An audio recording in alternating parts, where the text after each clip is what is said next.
Welcome back to PF Youth Development, tips and tricks for youth ministry. Just practical insight for how to do youth ministry. We already had the intro video, lesson 1. If you haven't seen that one, watch that before this one. Because in the end of that, we talked about 3 very important points of equipping, empowering, and evangelism. These are 3 key aspects for any youth ministry. You want to have these. And today's lesson, lesson 2, is going to be on equipping.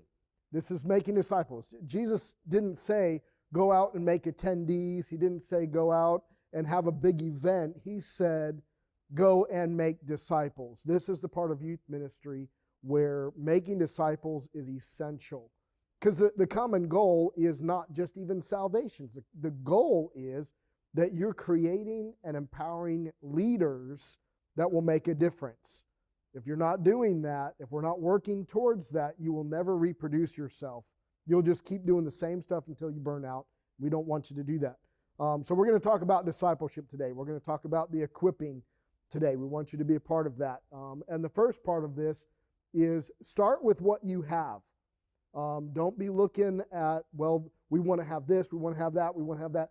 Start where you're at. Find out what your church has, what the youth room has, if you have a youth room. Find out those things first, because they'll make a difference. Having those things, finding out, starting with what you have. It's good to dream for the future and make plans for the future, but start with what you have right now, because it'll make a difference in planning out. Find out where everyone is at in your youth ministry. Are they a new believer? Are they starting in this discipleship process? Have they been baptized? Are they a strong Christian? Do they have leadership potential? We'll get into leadership in lesson 3 here. But right now we're talking about equipping, and that's finding out where everyone is at and how to get them to the next level. That's the whole thing, because what you have here is you have your core, your committed, your congregation, your crowd, and your community. And everyone wants to reach their community, but it actually starts with your core. And we'll get into that a little bit more later. You just want to find out what level everyone is on and move them to the next step. Whether or not you make a discipleship group that has, the 101, 201, 301, 401, something along that lines, where you're starting with basic Christianity and then moving them so that by the end of their 301, 401, whatever, I did 3 levels of youth ministry stuff for discipleship. We called it the 3 F's. We did foundations, formations, and functions. And the idea was to not only give a ground base of youth ministry or ground base of Christianity, but to move them from the basics of Christianity to the more leadership, so that by the end, they can actually start reproducing themselves in other people. That's the idea. It's foundations, formations, functions. So if that's what you were doing for, and you can call it whatever you want in your 3 levels of youth ministry, your basic one, in the foundations, that would include things as simple as Bible reading, prayer, daily devotions, church attendance, water baptism. Hey, if you got a youth group full of people that don't know how to pray, you've got to be able to teach them that. That's the next step. These are basic steps. Most youth ministries, and I'd say even most churches today, never get beyond the basic thing. They get the convert, they say the sinner's prayer, they give them the, now that you're a new believer, here's what you do, but then they never go beyond that. And the goal of this, of the foundations and the formations and the functions, having those 3 levels, is to grow people in that. So take them from Bible reading, prayer, daily devotions, church attendance, water baptism, worship. Dear God, I hope that we're training people on how to worship the Lord. Commitment. So many people in the church today are not committed. We want to disciple teenagers to be committed. To purity. We need that. This is basic Christianity. To giving, to paying their tithes. How many Christians are attending church and not paying their tithes because they've never been taught?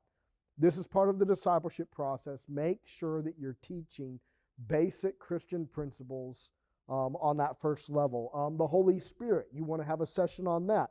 We would have what was called encounter weekends, and we would take the teenagers away on one weekend to where the whole purpose of it was to grow spiritually. Yeah, we had some fun, but a lot of it had to do with growing spiritually. And if you want to plan a weekend like that, comment below. We want to help you do an encounter weekend. Just type in how to have an encounter weekend, because that'd be a whole nother session in itself. But you want to have the first level, just basic Christianity. The second level, you want to go a little bit deeper in their spiritual walk. So you can have a level 2 of youth ministry discipleship. And in that session, you're going to want to teach them about accountability, on mentoring. You want to teach them about the fruits of the Holy Spirit, gifts of the Holy Spirit. You could do a personality and giftings test during this time.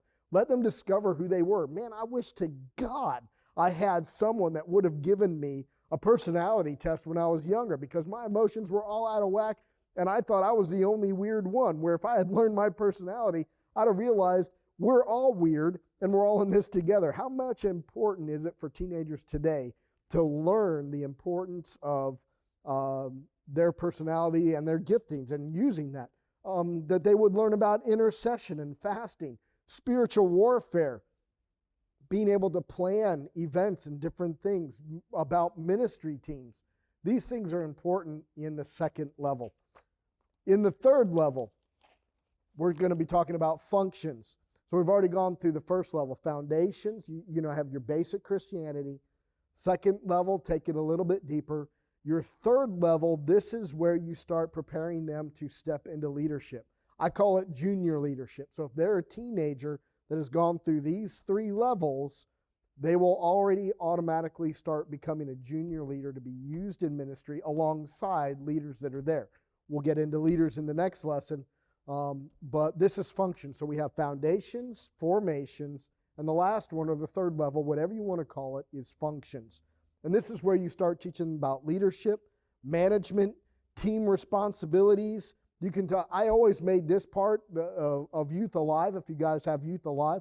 This is where you start making your students campus missionaries. This is where they start stepping into leadership, knowing the calling of God on their life, hearing God's voice, becoming a small group leader, what church staff would look like, how to write sermons. You can teach people this, how to do counseling, because they'll probably be praying for people at the altars.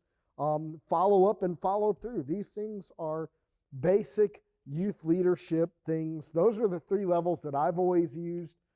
If you want more information on each of those, I know we just kind of blasted all of that out there really fast. But you being a part of this, having that plan of discipleship, that after students are saved, or maybe you're already starting with some that have grown up in the church a while, and you're wanting to take them now from just getting saved and take them growing in their basic faith, growing them to the next level. And because again, remember, the goal is multiplying leadership development. Jesus said, go and make disciples. That's basically saying he's calling each one of us to go out and make leaders of leaders.